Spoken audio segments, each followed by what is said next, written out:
Welcome. It's great to have you all here this evening. I'm Eric Siegel, Director of Education here at the Harn Museum of Art, and it's my pleasure to welcome you all on behalf of the Director of the museum, Dr. Leanne Chesterfield. This event this evening is made possible by the HESCAH Harn Eminent Scholar Chair in Art History program, which is organized out of the School of Art and Art History here at UF. With the cooperation of staff from the Harn Museum of Art, and it really functions effectively to bring us closer together in our mutual interest in art criticism, art history, art curation, and art, period. We're delighted to be hosting this lecture this evening.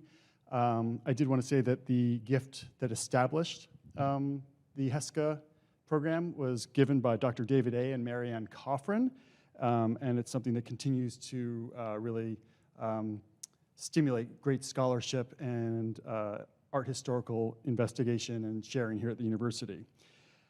Tonight's speaker will be introduced by Rose Brischetti, who is, wait for it, visiting assistant professor of painting and in the expanded field. So please join me in welcoming Professor Brischetti.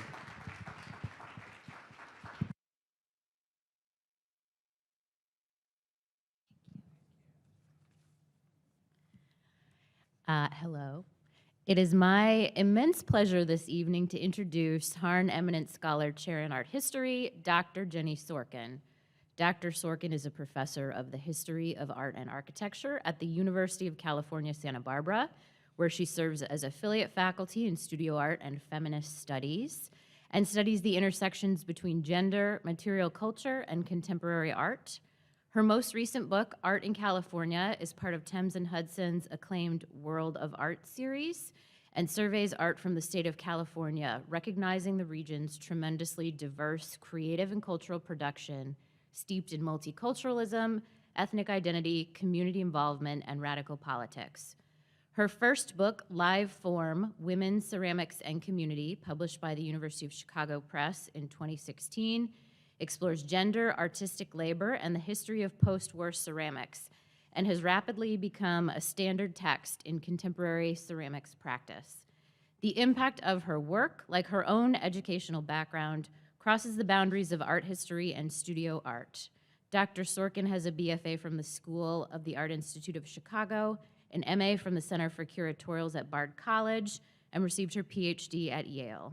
Sorkin is a recent recipient of the Getty Residential Grant as a senior consortium scholar at the Getty Research Institute in Los Angeles, and has previously been awarded funding from the Terra Foundation, Smithsonian Institution, Joseph and Ani Albers Foundation, and College Art Association. Dr. Sorkin's work expands beyond the borders of the Academy, and she has written for publications including Art Forum, Modern Painters, and Frieze, and authored exhibition essays on some of the most important living and ultra-contemporary artists of our time, including Amy Sherrill, Polly Apfelbaum, Tara Donovan, Yayoi Kusama, and Gada Amer. She is curated and consultant on exhibits for the Institute of Contemporary Art in Boston, the Getty Research Institute, the Crystal Bridges Museum of American Art, and the Museum of Contemporary Art in Los Angeles. In 2016, she co-curated Revolution in the Making, abstract sculpture by women from 1947 to 2016 with Paul Schimmel as the inaugural exhibition at Hauserwirth and Schimmel in Los Angeles, and was awarded the 2016 Global Fine Art Award for the Best Contemporary or Post-War Group Show that year.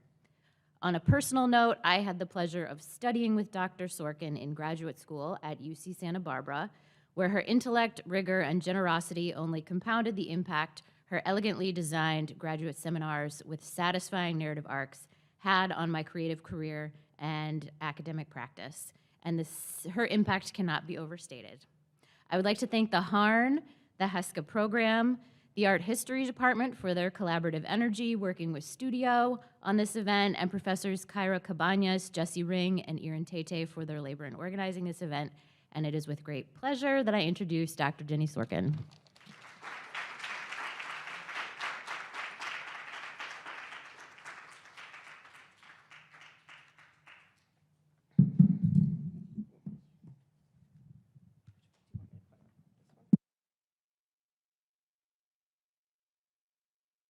It's even better. Yes. Thank you so much, Rose, for that beautiful introduction, and thank you to all of you for being here tonight. It is really a great pleasure to be here in Gainesville. Somebody asked me, one of the graduate students, if this was my first time in Gainesville, and I'm very proud and happy to say it is not. I've been coming to Gainesville since I was a small child. My uncle, who's sitting over there, is the former owner of a beloved Gainesville institution that closed during COVID, Leonardo's and 706. For those of you who are long-timers who've eaten there, it's not too far from, used to not be too far from the art building and complex. So a formal thank you to Rose Burketti, Kyra Cabañas, Jesse Ring, Yurin Tete, Liz Ross, Maya Matzi, and the entire UF School of Art and Art History. It's really an immense pleasure to be here and to be recognized as part of this Harn Eminent Scholar program. I feel quite honored. So thank you so much for being here. And thank you to all the graduate students who I saw yesterday. It was a pleasure to be in your studios and talk with you in a direct and sort of fun way. We had a great day, and I look forward to being in touch with all of you on Instagram and other social media platforms. All right. This is this is the beginnings of my third book project called Deviant Scale. And it is a kind of wide-ranging romp through post-war sculpture starting in the 60s forward. It's very craft-oriented, but it's craft-encompassing. So I'm going to start in ceramics and move toward textiles. And the real arc of the project is to try to understand histories of large-scale installation using textile practices in the 1990s, or at least that's where I believe it's going, but it is still, again, in a kind of beginning stage at this moment. So I look forward to a dialogue after, and I hope we have a discussion. We'll have time for a discussion after. There it is. This is in 3 parts. Part 1, machine charmer. In 1965, the Bay Area sculptor Robert Arneson produced a koi ceramic sculpture shot through with the gender disparity of the era, a clunky, hand-sculpted machine, a world away from the sleek, Selectric typewriter, which came in a variety of bright colors that had been designed by architect and industrial designer Elliot Noyes just 4 years prior. Noyes was the first appointed industrial design curator at the Museum of Modern Art, a position he held from 1940 to 1946. Trained under the Bauhaus architects Walter Gropius and Marcel Breuer at Harvard, Noyes went on to a successful, multifaceted design career, but became best known for inventing an electric typewriter that eventually captured 75% of the US market for business machines. Arneson's sculpture is a sexy craft machine, underscoring the manual nature of women's labor and the magic flight path of her fingers, blood-red nails clicking on the top of keys, producing sometimes top speeds of 100 to 120 words per minute. To be a fast typist was one of the only skills for which American women were well paid. Throughout the 1960s and 70s, typing and correspondence courses, dictation and shorthand, and other forms of secretarial training proliferated for American women. If exceptionally fast and efficient, organized and discreet, she could exit the typing pool, a kind of corps de ballet role, one of many, and rise to the top of the hierarchy, becoming an executive secretary, the prima ballerina of her corporate sphere. The spirited feminist comedy 9 to 5 that you see here, released in 1980, exemplifies the plight of pink-collar labor. Arneson's fusion of woman with her office machine was perhaps a marked improvement from pinning a woman to her domestic sphere, tying her up by her apron strings, so to speak, in either the kitchen or the bedroom, boxing her in, such as in Bedroom Tit Box, pop artist Tom Wesselmann's jocular pornographic diorama. Better known for his paintings, in particular his Great American Nude series, Wesselmann's Tit Box is nearly a simultaneous, if diametrically opposed work, to Valley Export's Tap and Touch Cinema, in which she boxed in her own bare breasts, challenging men to engage with live women, authorizing a grope and a squeeze while denying what Laura Mulvey would call visual pleasure, in that her body was not visible, kept behind a curtain, while their owner, Export herself, held the gaze of any potential assailant, each man forced to acknowledge his lechery via the uncomfortable intimacy of direct eye contact. This is also right around the same time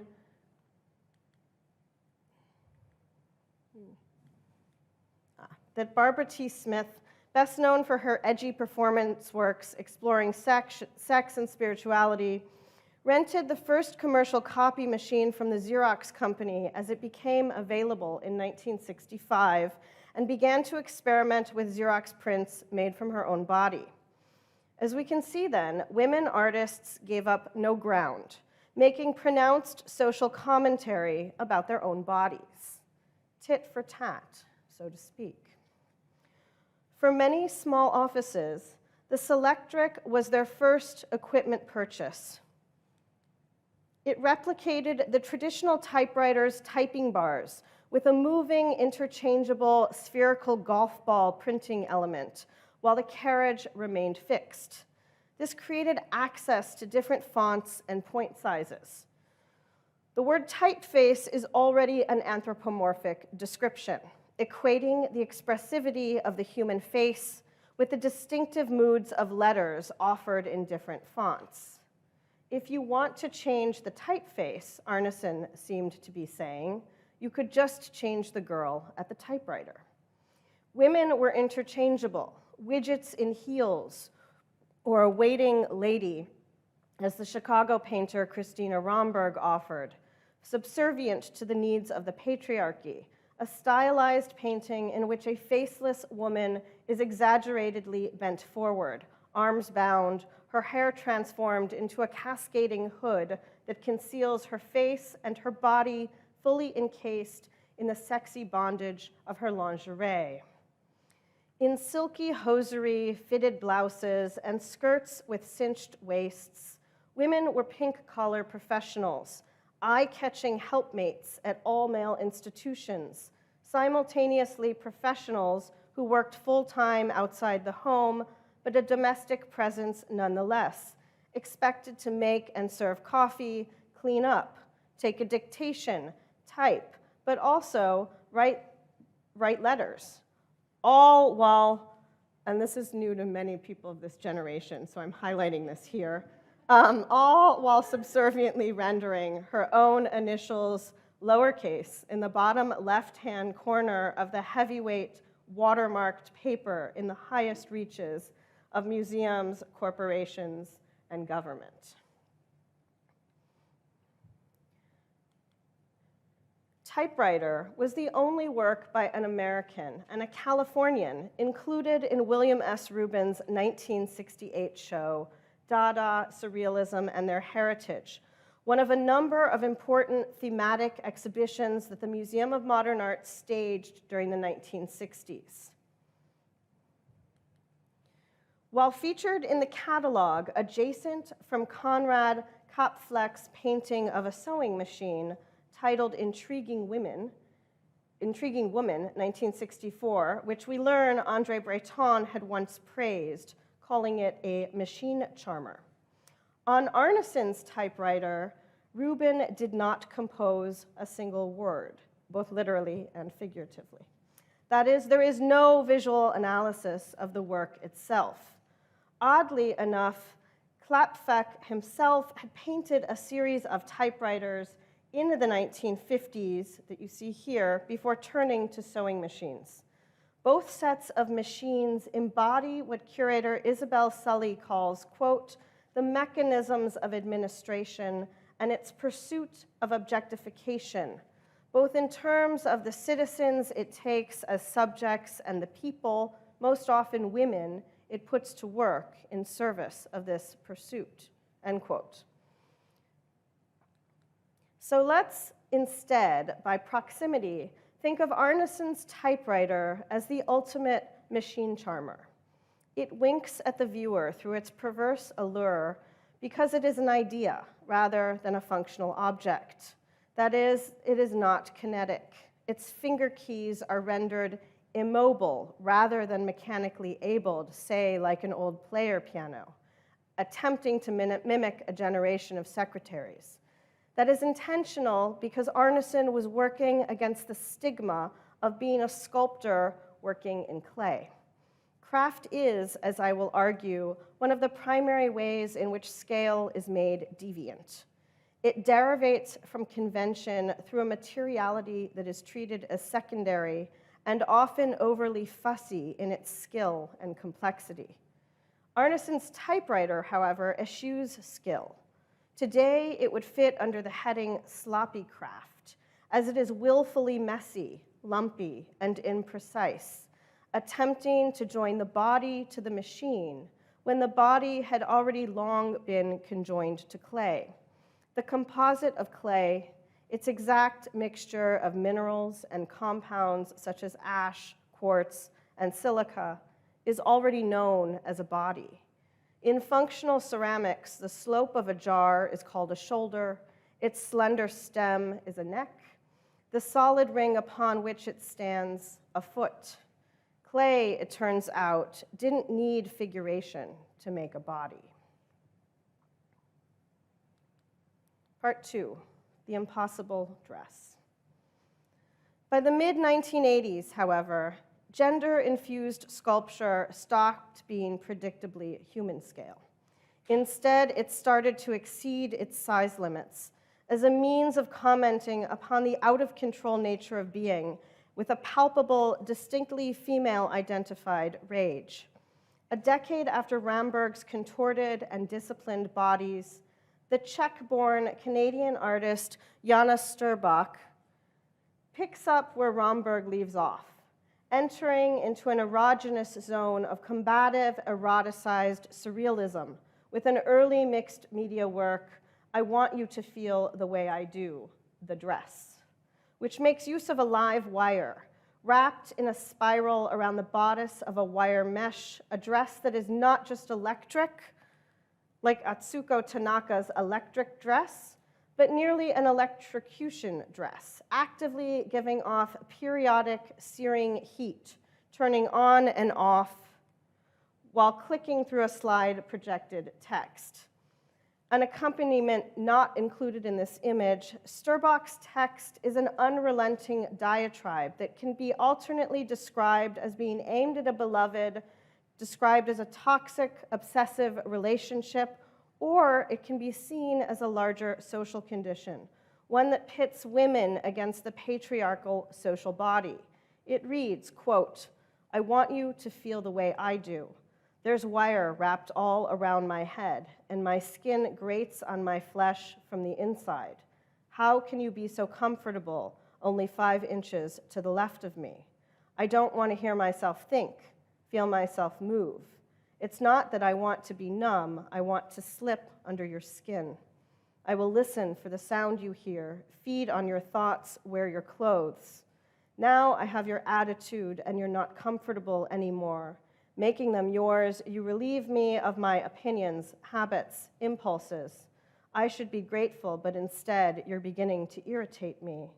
I am not going to live with myself inside your body, and I would rather practice being new on someone else, end quote.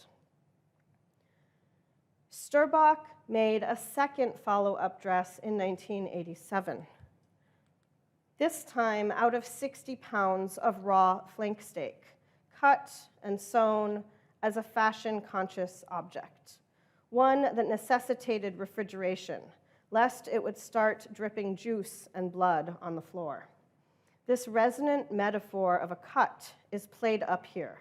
In fashion, the cut is the skilled and flattering fit. Cut on the bias, for instance, is a term used to offer more stretch and give in a fabric, cutting it on a 45-degree angle. The best cut of a steak denotes a particularly desirable section of the cow's body. Flank steak is a particularly lean side of beef, and the cut is also a negative epithet for the vagina. All these cuts entwine in Sturbach's work. Bright red with marbled layers of fat, her title references the object histories of early modern vanitas painting, in which symbolic spaces, like this meat stall, are laden with luxury goods, foodstuffs, and recently killed animals from the hunt. Sometimes there are skulls and candles meant to be extinguished. Vanitas was a practice of artwork designed as a moralistic warning that partaking in gluttonous consumption, the ownership of worldly goods, and being desirous of things ultimately yields in moral corruption, in that the soul leaves the body and all possessions behind after death. The sheer quantity of meat here, made into a dress form, made this a deviantly scaled object, not too large not to comment upon. Let's go back to our meat dress, but also intensely aberrant as both an art material and an art object. In sewing and tailoring, it is dependent upon textile technique, but it is not actually a textile, or rather, not the appropriate form of the cow. It is not of the hide, like leather and suede. Therefore, it is an unreasonable object. It requires and asks for far too much. Refrigeration to show the work, a form of climate control to dry and store it, a way to then dispose of it responsibly, and even the will and funding to endlessly remake it, when we know that raising cows and wasting this quantity of meat in the form of an inconsumable are destructive to larger climate goals of modern moderation and change. From this distance, vanitas can be seen as a comment upon the cruelty of late 1980s capitalism and self-starvation as a form of refusal. Sturbach joins the meat dress to the woman-identified anorectic body, in that women are still crudely seen as easily consumed, fleshly objects meant to starve and purge their own bodies into submission. Flayed skin also has a longer historical trajectory in early modern Europe, seen here in this anatomy drawing in which the figure, thought to be based on Michelangelo's Saint Bartholomew, skins itself, triumphantly holding its own flayed skin aloft, like a deviant coat. Similarly, Sturbach's imagery is intensely disturbing, seen here on the dress form, dried out with dark pooling that mimics bruising, a flayed skin that lives on as an almost beaten body. Sturbach's meat dress becomes a dark adornment that showcases, like a through line from Arneson's typewriter, the female body in servitude to the social ideals of the 1980s in this case, offering thinness, female availability, and prime beef as the ultimate distasteful luxury good. Part 3, feminism and the abject.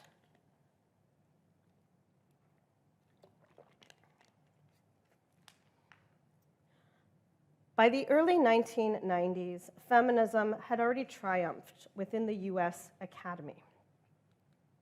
At this moment, a spate of books coming out of performance studies, comparative literature, and gender studies became key texts imported into art history.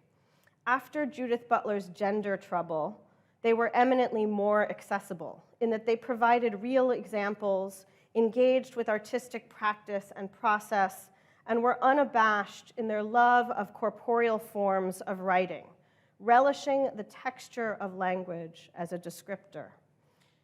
This means that the cutting-edge humanist work was not coming from art history. How could it?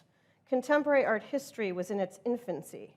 Its first generation of academics, newly minted in the 1990s, fresh-faced young Octoberites, disciples of Rosalind Krauss, Yves Alain Bois, and Benjamin Buchloh, still fawning over Duchamp.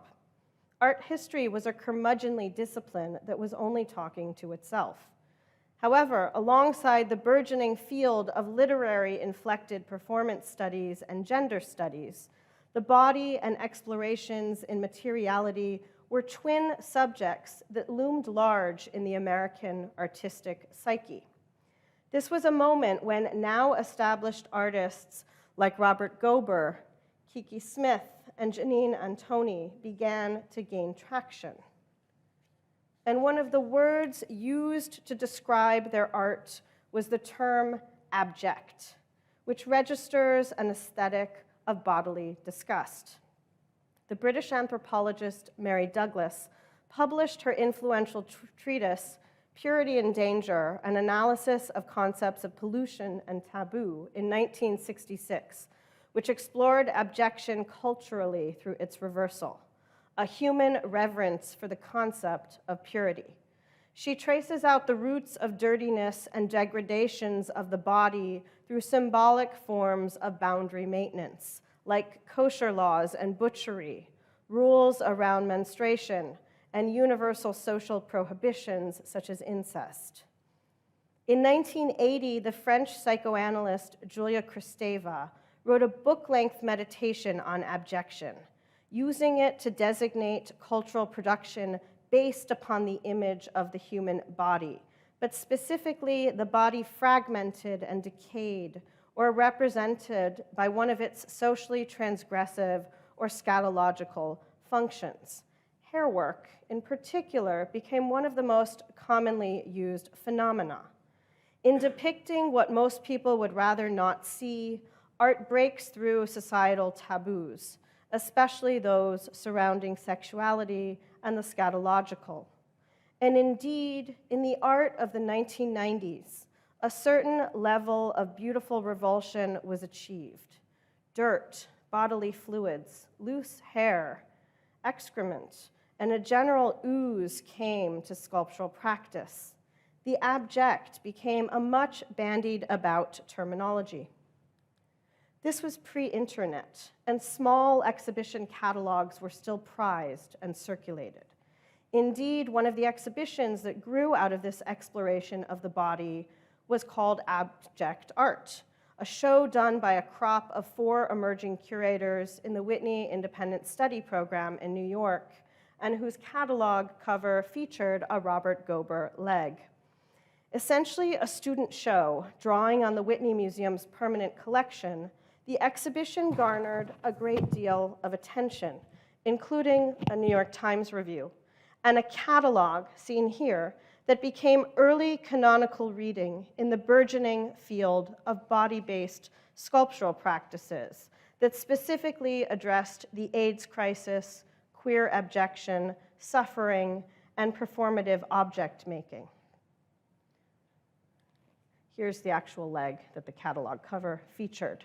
Some of the artists included in the exhibition were clear one-offs, not usually associated with abjection, such as Gaston Lachaise or Jasper Johns, but others included who are now routinely associated with the queer canon, such as Robert Rauschenberg, Robert Mapplethorpe, and Zoe Leonard, as well as a strong video program that included then emerging artists such as Sadie Benning and Isaac Julian. However, in the parallel exhibition history of textile-based practice, Allison Ferris, most recently senior curator at the Des Moines Art Center in Iowa, curated a group show titled Hair that debuted 6 months prior to Abject Art in December of 1992 at the John Michael Kohler Art Center in Sheboygan, Wisconsin, seen here. Hair was Allison Ferris's first major exhibition at Kohler, having arrived in exile from a junior position with the National Endowment for the Arts, a national funding agency which had been cut dramatically back in the aftermath of the political battles over morality, known as the American Culture Wars. In her first curatorial position at a regional institution without the social capital to secure additional touring venues, HER did not travel. It did not even receive a review in the Milwaukee Sentinel. It certainly did not receive a review in the New York Times. Featuring works like Ann Wilson's that utilized HER to comment upon fetishism, mourning, race, and other aspects of culture, it was a show far ahead of its time, and in particular, its place, as Sheboygan is a small industrial city of less than 50,000 residents. The main employer, the privately owned Kohler Company, manufactures porcelain toilets, sinks, showers, bathtubs, and other fixtures of domestic plumbing. Ruth Kohler, the original benefactor and patron of the Kohler Art Center, established the museum in 1972 as a nonprofit intended to benefit the community.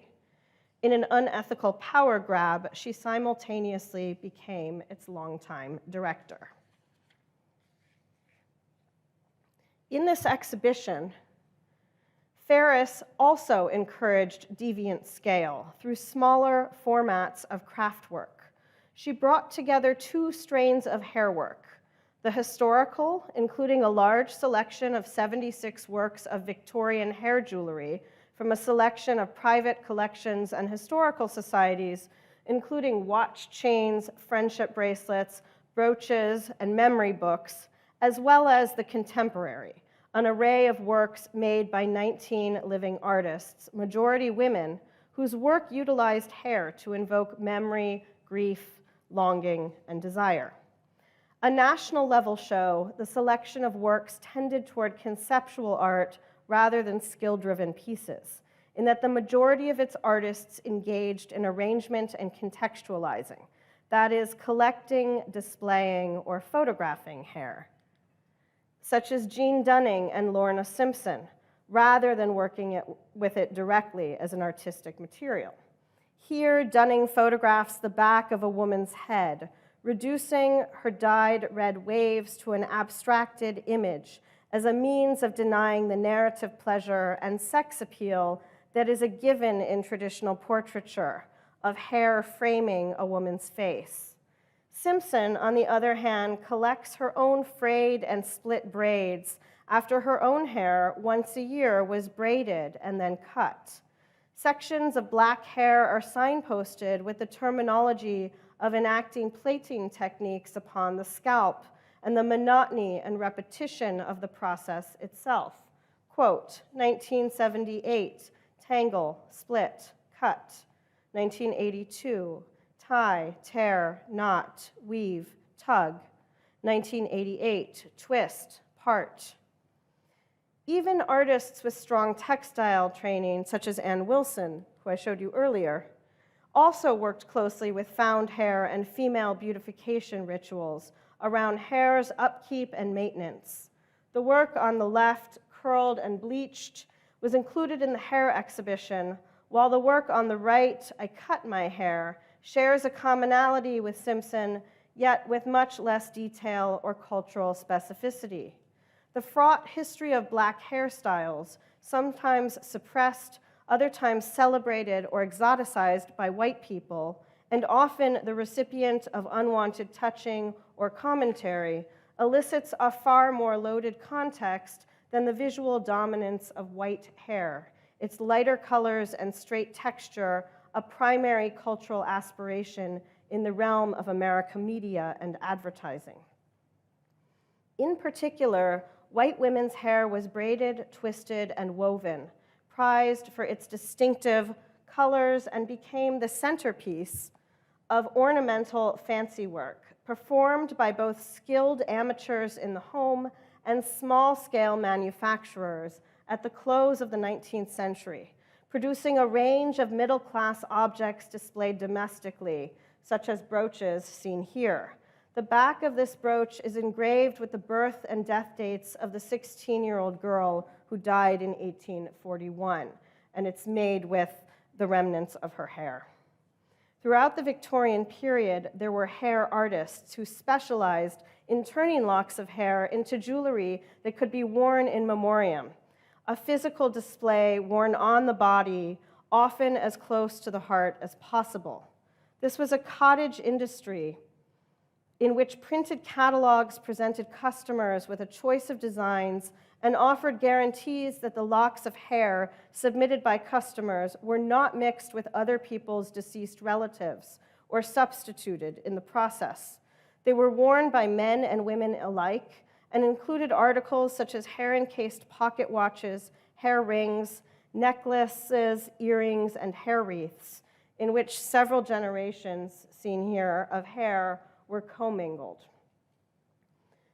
This obsession with hair was also exported abroad to the United States, where it reached its zenith some decades later in the 1890s.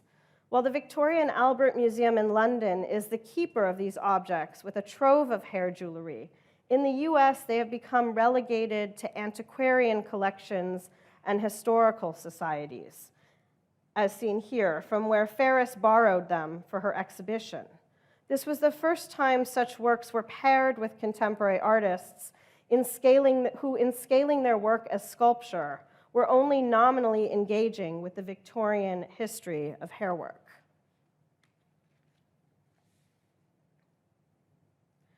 Just as hairwork in the 19th century manifested itself over a short, intensive period of time, a relic culture that was all but dropped in favor of secularism, 20th century hairwork had an even briefer window. It reached a frenzy over the first 5 years, and here's an installation shot of Alison Ferris's hair show. It reached a frenzy over the first 5 years of the 1990s, initiated by Ferris's exhibition that was followed upon by the Whitney's Abject Art 6 months later in June 1993. Upon Abject Art's heels, hair went fully mainstream at Dia Center for the Arts in New York, a space that gained acclaim for its vision of intensive single artist shows that lasted the duration of nearly a year. As its first curator, Lynn Cook mounted an influential Anne Hamilton show in the fall of 1993 titled Tropos. It was Cook's second show at Dia and the artist's first ever solo exhibition in New York. Hamilton's primary material was a blanketing of the entire surface of the exhibition space, all 5,000 square feet of it, consisting of vast waves of horsehair, layered over an undulating wooden structure upon which viewers were invited to walk, creating an ocean of horsehair. This became one of the crowning achievements of Deviant scale. An abject materiality expanded to such an extreme that it ensnared the viewer, even quite literally, tangling around the feet and ankles of its audience. As Cook recalls, quote, making navigating even harder as the hairs tended to tie themselves around your ankles as you moved about the space, end quote. Working across modalities of the senses, Hamilton replaced the industrial space's clear windows with textured panes that filtered the light. In the middle of the space was a solitary female figure, usually a paid art student, ostensibly a proxy for the artist herself, seated at a small metal desk, silently and meticulously burning away the lines of an open book with a small electric tool. Tropos, a Greek word for turn, as in the enactment of turning the physical body, or as Cook wrote, quote, the biological term tropism denotes the reflex reaction or response of an organism to turn either toward or away from external stimuli, such as light, end quote. In this space of Hamilton's installation, the smoke from the burning hung in the air, permeating the entire space, and was fully absorbed by the horsehair beneath. no different than it used to be to come home from an evening out at the end of the night and realize that your own once freshly washed hair and clothing now smelled like cigarette smoke. This is because animal-derived materials, hair, wool, silk, retain scent and color much more strongly than plant-based ones, such as linen, cotton, or flax. The viewer's movement in the space was purposefully overwhelmed, compounded by the haziness from the smoke, the thick horsehair bundles beneath, and accompanied by a low, repetitive sound recording of a man struggling to speak. In this sense, Hamilton took mutability or change as a primary meditation through the extreme materiality of her installation. The vast scale of her materials profoundly dwarfed the once human-sized practices of her peer artists working in hair. The research for this piece began a year prior, during a residency at the Fabric Workshop in Philadelphia, where she began working with horsehair. But Hamilton's material experiments can be fitted within a historical repositioning of women in sculpture, in which abjection gave way to more formal, even traditional concerns around beauty, destruction, and everyday materiality and resourcefulness. In this sense, we can fit her between her British peer, Cornelia Parker, who famously blew up a garden shed and then sort of refixed it together through this kind of beautiful shadow cast hanging practice. And then a younger successor like Tara Donovan, who was profoundly influenced by Hamilton's scale, but dispenses completely with the emotional resonance of Hamilton's work. And now in our eco-critical moment has been roundly sort of criticized for using sort of vast quantities of non-recyclable materials like styrofoam cups that you see here. The British craft writer Peter Dormer, who passed before the close of the 1990s, asks the following question before his untimely death that cuts to the heart of my concerns regarding the ongoing secondary status of women, hand labor, craft, and the decorative arts. Quote, "Why is craft intellectually inconvenient in modern and contemporary art?" End quote. Or put another way, why was the artist's body continuously demoted when it performed skilled labor, but instead elevated when such labor appears as a conceptual strategy? Is this just simply an Enlightenment-era hangover at the end of the 20th century? The bloodless, rational mind versus the muscle memory of the hands? Or is it to do with representation itself? That the body, in fact, when demoted to its baser functions and its crass desires, becomes pathetic, and pathetic becomes an even sadder version of the abject, recalibrated as a coveted trait among the cognoscenti, such as in the work of Mike Kelly, also very prominent in the early 1990s. The pathetic is ironically celebrated in Mike Kelly's craft morphology flowchart, in which nothing is made but is rather collected.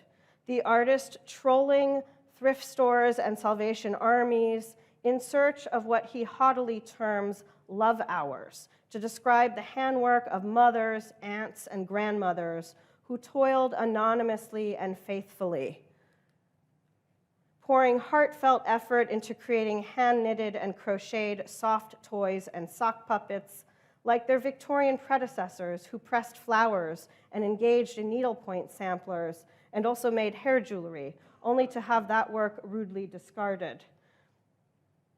So you see here, Kelly has this kind of ongoing relationship with these found sock puppets and sort of well-loved toys.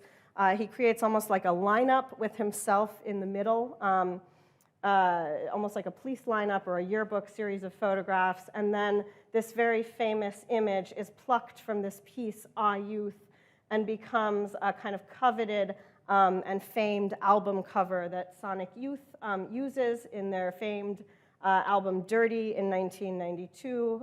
For those of you unfamiliar with Sonic Youth, it's a kind of art rock band that Thurston Moore and Kim Gordon collaborated on.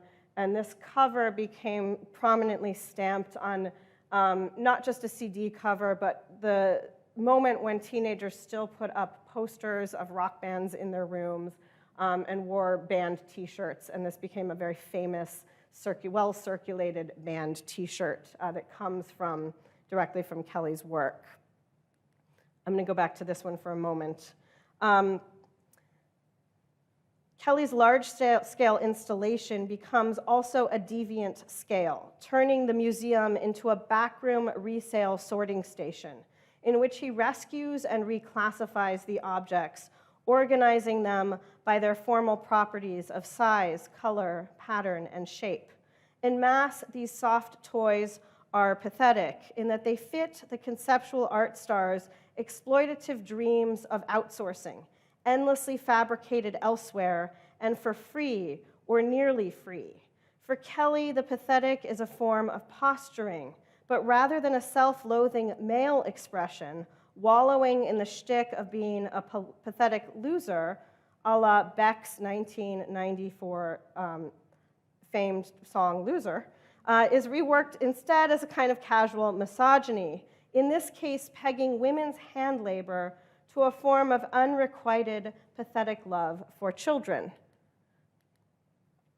Or in other terms, a fully sentimental love. And this is another work that he makes even earlier in this series, and this one has become perhaps the most acclaimed of this trio that I'm showing you, that is called More Love Hours Than Can Ever Be Repaid, and the Wages of Sin, in which all of these toys thrift store finds are collaged into a single quilt-like object, not necessarily of reverence, but Kelly has an interview at one point in which he says that the love hour is essentially this unpaid burden put upon the children who these objects are given to. And in this sense, a really sentimental form of love that is distasteful, and I argue, or I'm arguing here, associated fully with femininity and maternal love. So this takes us then full circle back to the disciplined female fingers found at Arneson's typewriter. Women's bodies then become stand-ins for the impossible expectations of gendered labor, where female autonomy clashes with the social contract. Thank you.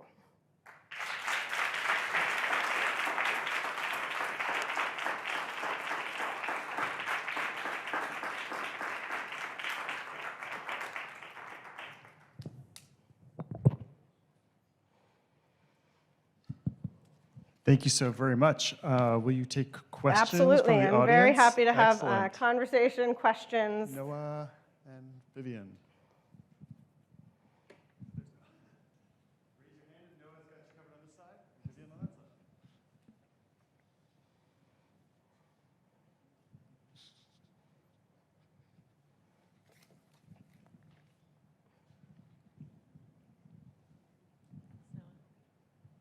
Hello. Hi. Hi. Hi, Jenny. Thank you so much for this wonderful talk. And this is just a first and very broad question, hopefully to sort of get the room started. But I was wondering if you could narrate how you arrived at the word deviant for is this maybe the title of the project, or sort of plays a key role in the project as a whole in addition to tonight's talk? Because it seems, in some ways to me, like so skewed tied to queer sexualities, but then also seems to help encompass the forms of abjection and the ties between craft and femininity that you sort of tease out throughout the talk as a whole. And so, yeah, the broad question, deviant, how did you get to it?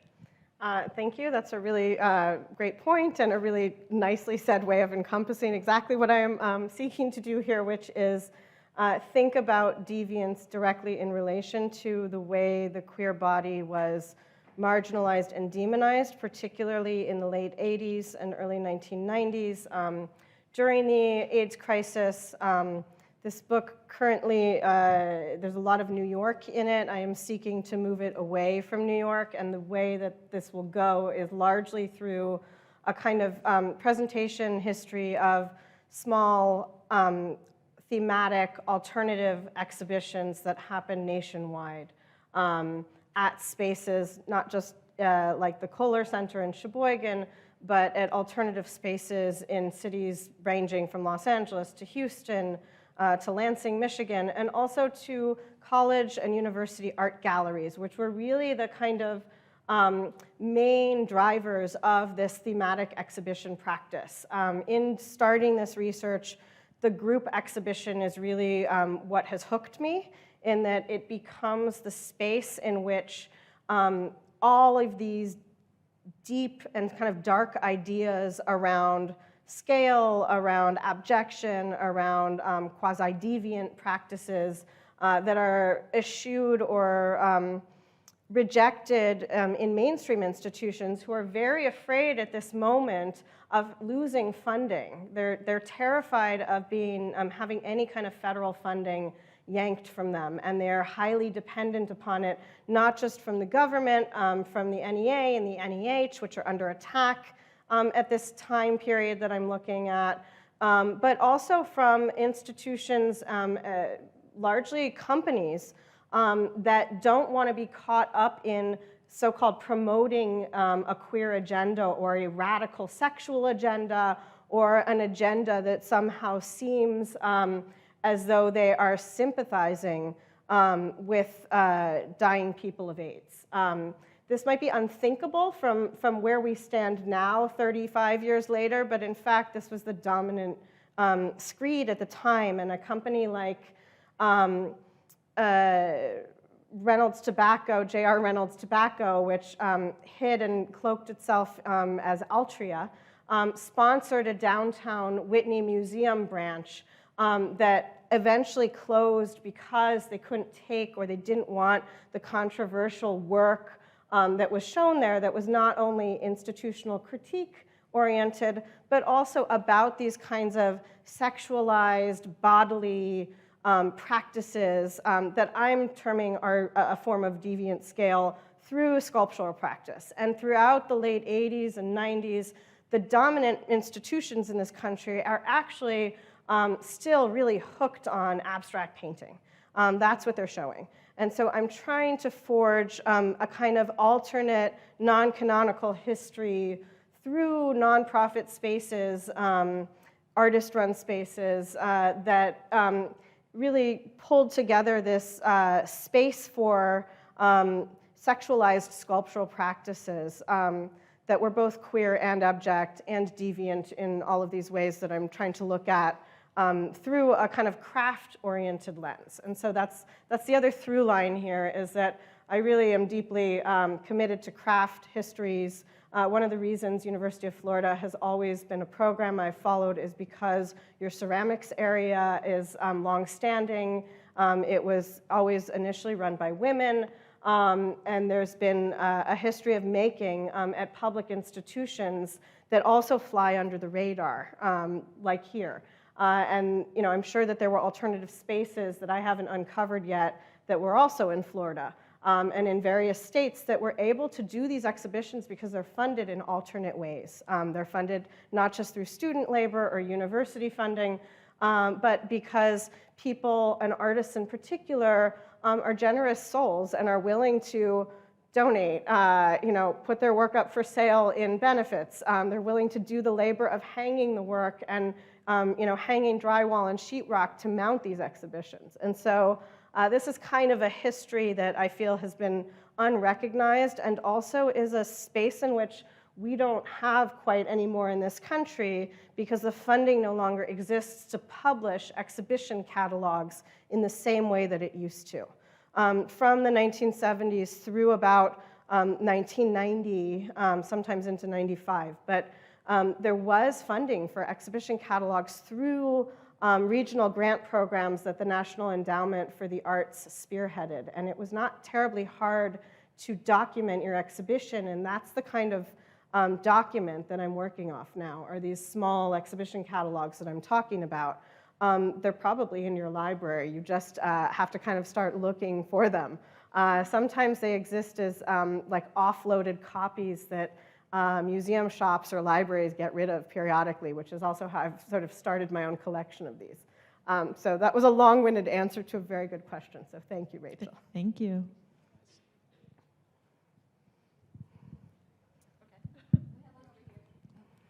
Oh, hi. Thank you Hi. so much for your amazing talk. Arneson's typewriter is just really interesting to me because it reminded me of Robert Gober's sink and how he would essentially build sinks that he used in different apartments and studios that he was in. But I was just curious as to Arneson's typewriter in function in the exhibition when it's exhibited alongside artworks by De Chirico, who inspired the Surrealists, but then also alongside Surrealists from the 20s and 30s like Max Ernst and Juan Miró. That's a really good question. Again, I'm working off the exhibition records of MoMA here in terms of where this typewriter is situated, and I'll go back to the image. I think that Arneson's work, even within this show, while it's included, is completely marginalized in that it's in the catalog, it's photographed, but it never gets written about in any way. It's just there as a document. Like that this is the only moment that this was his moment to shine. This is the only time he ever shows at MoMA. He's, again, the only Californian at this moment, which is a big deal in the early 60s too. It's an outlying kind of region. People aren't looking to California for artists at this time. And I was really struck that this work was in the show at all, and yet then it goes radio silent. And so I think what you're talking about in relation to this early Surrealist heritage, I would say that Arneson is probably not, I don't know that he knows his maker history so well. He had, Peter Sells was a German exile art historian who had spent a few years in New York, worked at MoMA briefly, and then comes to Berkeley's Art Museum and starts staging shows that deal with a larger kind of European avant-gardism and a history, and so that might have been where he would have ever encountered Surrealist works, is in the space of the Berkeley Art Museum.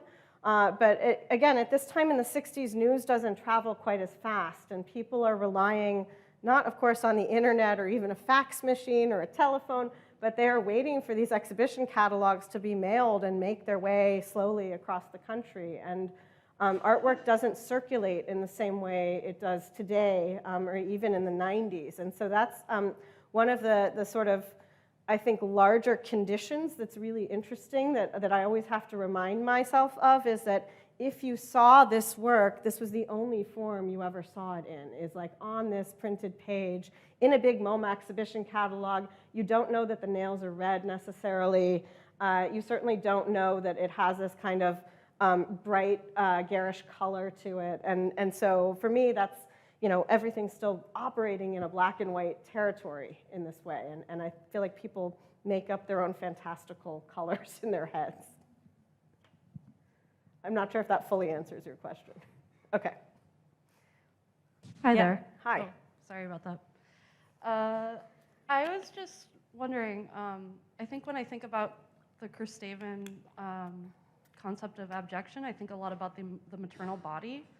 And you get at sort of like the physical labor involved with these like discarded maternal objects when you talk about Mike Kelly.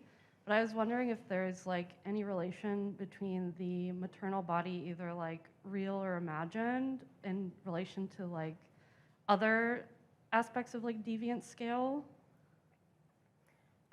It's a really good point. I haven't probably gotten quite that far yet, but it is certainly something to consider, how the maternal body is mapped in a larger historical way. Yeah, I don't really have an answer for you other than, like, I think that's a very good point you're making. Thank you. Thank you. I was wondering if you could talk a little bit more about you mentioned using craft as a lens, but one thing that strikes me is you have an innate ability, you have a very broad craft lens. A lot of the work that you speak about, you have to work a little bit to tie it to craft, right? Sometimes it seems like it's about craft as a labor, sometimes craft as a skill, some as a material. But I would just love to hear more about, for you, what craft is as a lens. Okay. Yeah. I think craft is a kind of, it's a verb, not a noun for me, and that it is applicable to many of these categories, and I do think of it as a kind of labor and skill intensive series of practices or processes that are picked up and sometimes discarded by artists who move through various phases of their career. I'd say like Kiki Smith is a good example of this in that, let's go to Kiki. This is made out of pigmented paper mache. Early on, she does make a lot of her own work. She takes a lot of paper making workshops. She has a kind of early craft trajectory after attending SVA, School of Visual Arts in New York, in which she bounces around and kind of becomes an apprentice to a glass blower for a while. Like she's a seeker, I would say. She's not, and she doesn't commit to any one medium. And then we know that she combines all these practices through this ongoing commitment to mixed media sculpture, some of which becomes outsourced work. And I think that that, for me, becomes one of the interesting problems in the 1990s and in this kind of what I'm calling these parallel worlds of craft heavy exhibitions and then exhibitions in which there's craft present, like Gober's leg, but is not necessarily made by Gober. It's an outsourced form of labor production in which a skilled technician, a skilled other artist, performs that labor for him. And this is one of, I think, the interesting and early moments that we see fabrication start in sculptural practice, in that work becomes, or pieces of work become outsourced to other artists, nameless artists, who are the artisans and craftspeople that propel forward the careers of people like Gober's cast sinks. And that, we put Gober's name on this, but clearly there's a whole host of other people who help him make this work that we don't know. They're nameless individuals, they're studio assistants, and that is where there's a lot of craft labor happens in these studio situations. And so I'm interested in diving into that. I don't know how easy it will be as this project moves forward, because I think that people are reticent to talk about that form of craft labor and who they've hired to create or help them through skilled work. I will say that Ann Hamilton, who I have spent a lot of time with, is somebody who's really comes from a weaving background. She studied at University of Kansas, learned to weave. The textile sort of threads its way quite literally through most of her practices. And yet, this is not work that she could have ever done, nor does she ever say that she's done this herself. This could not have been produced by a single set of hands. And she's getting at ideas of labor and history and women's work and anonymous labor in such a work, in this kind of group sewing that happened to make this work at a place like the Fabric Workshop in Philadelphia, which helps artists do textile-based projects. So when you're asking me what my broad lens is, that I see myself primarily as a contemporary art historian who is trying to map the range of the field, that if I write simply about a class of objects like Arneson, who is actually well-trod territory in the land of ceramics, Arneson doesn't actually need to be championed anymore for fellow ceramic artists, but he's still an unknown in the world of the contemporary post-war landscape. People largely have never heard of him.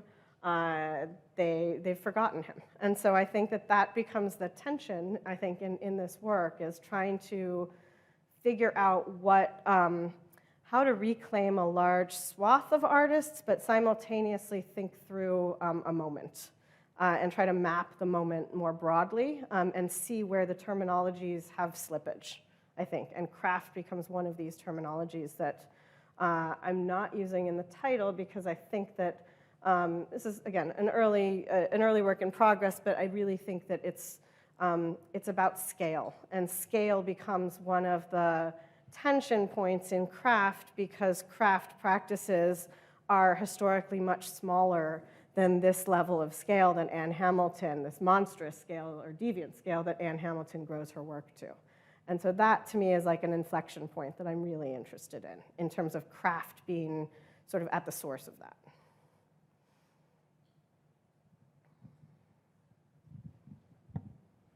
Hi, I was just, I heard you talk about how most of the works take place in New York and you want to expand to other places within the United States. And I was wondering if the American experience is something that is integral to the scale of the works, or if these collection, like these works specifically, the collection of them, like rather why you didn't go outside the United States, whether it's like a convenience thing or if it's specifically tied to America. It's tied to the United States because this is kind of framed within the moment of the US culture wars and the kind of lack of or cuts of federal funding that frame the spaces and histories and large set of artists that I'm looking at. Also because I'm an Americanist in my training and my orientation. I like working on US-based work. Certainly I advise things in Latin America and Canada and other global, I think the global phenomenon of art history is a little bit overrated. People can't simply work globally all the time. There's a kind of, I think we learned this during COVID, honestly, that the archive is so deeply important to the process of excavating a history. And, if you're able to get to 2 countries, that's great, but the world shrank during COVID, which is when this project started. And I was confined, like many people, to working from what was in a primary source in my own immediate vicinity in my library, at school when I could get there, when I was able to check out a book, and then everything that had been digitized. And that's, I think, still one of the trigger points of the field is that archival work, for the most part, has been suspended for the last 3 years. As has international travel. And so this project necessarily took shape in the forms of what I was able to access. But it's a good point. It's about necessity, I would say. Thanks, Jenny. I was happy to hear you mention Dormer, and I'm assuming that his writing will probably pop in and out of your project quite a bit, and the idea of skill. I was curious because this is not obviously a craftsperson, but one of the people that started the issues with the culture wars. But will Mapplethorpe play a role in your writing? Do you think? I would say probably not, in the sense that there's so much work on Mapplethorpe. I don't need to add to that canon of literature. Clearly he'll get mentioned because the NEA is triggered by the 1989 The Perfect Moment show, which I'm just narrating here for people who don't know this history, which is most students. It's an exhibition that happens at the ICA, the Institute of Contemporary Art, Philadelphia, which is an alternative space, meaning it's a non-collecting museum that was started by artists. It goes to Washington, D.C. with little fanfare, and then it lands in Cincinnati, and that's when it becomes fully censored, and the director who mounts the show gets fired and never works in the art world again because Mapplethorpe's work is then deemed pornographic. And it is taken up as a celebrated cause by right-wing senators like Jesse Helms from North Carolina, who becomes a big proponent of making sure that these queer, deviant, sexualized works that are pornographic and anti-family never make it or see the light of day again. And that's when the funding for the National Endowment for the Arts, which is less than 0.5% of our national, entire national budget, is shuttered. There are no grants provided to visual artists individually ever again to this day. And there are still repercussions from that moment and the fallout of institutions that hesitate and a kind of controversy that emanates from that moment where people become very afraid to show works that are deemed controversial or sexual or queer or about so-called deviance. And that's when you start to see an early form of content labeling outside museum walls. Anyone over the age of 18, under the age of 18 cannot go into this space. And in many places all over the United States, there is still some of that happens. It depends on what community you engage contemporary art in. But that's another, I think, to go back to Jesse's question, inflection point for craft, because there are small regional spaces that would rather show what they consider to be uncontroversial things like quilts or ceramics, flower pots, functional ceramics that people make, and that's all considered uncontroversial craft practices. So in some way, craft has filled in the gaps and been pitted against a so-called avant-gardism of contemporary art.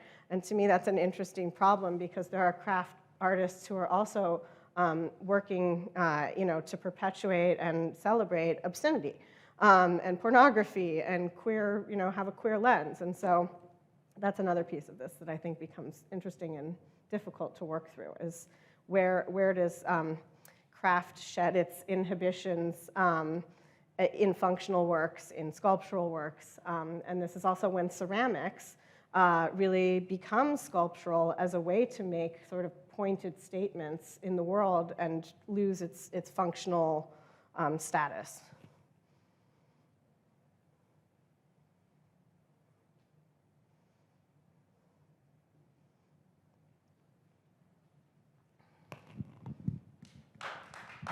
Oh, we got one more. We have another question. Sorry. No, go ahead. Go for it. So I was wondering, with the craft images that you were showing in the 90s, like sort of the early and mid 90s, and connected to like sort of punk and grunge culture, and craft maybe being sort of part of this like zeitgeist as like a low material kind of a thing. And if you think like within maybe the last 10 years, like that contemporary, like super contemporary, if craft is sort of in this zeitgeist of the last 10 years and in what way it functions? Well, I think I saw your work yesterday, and you're definitely invested in sort of engaging these questions in your own sort of high-low practice. And I think that it's, I guess, I don't know that we've left this moment fully in the world of making. I think that the kind of the 90s work that I'm showing has largely been, I would say, forgotten by the contemporary generation of makers that I usually see in MFA studios, but are still asking these same questions. And so I'm really interested in how the gendered body and issues of sexuality have not gone away at all for young artists. They just continue on, and it becomes one of the deep sources of exploration, particularly for emerging craft artists. So I think you're absolutely spot on. It's still there. It's not going away. All right, thank you.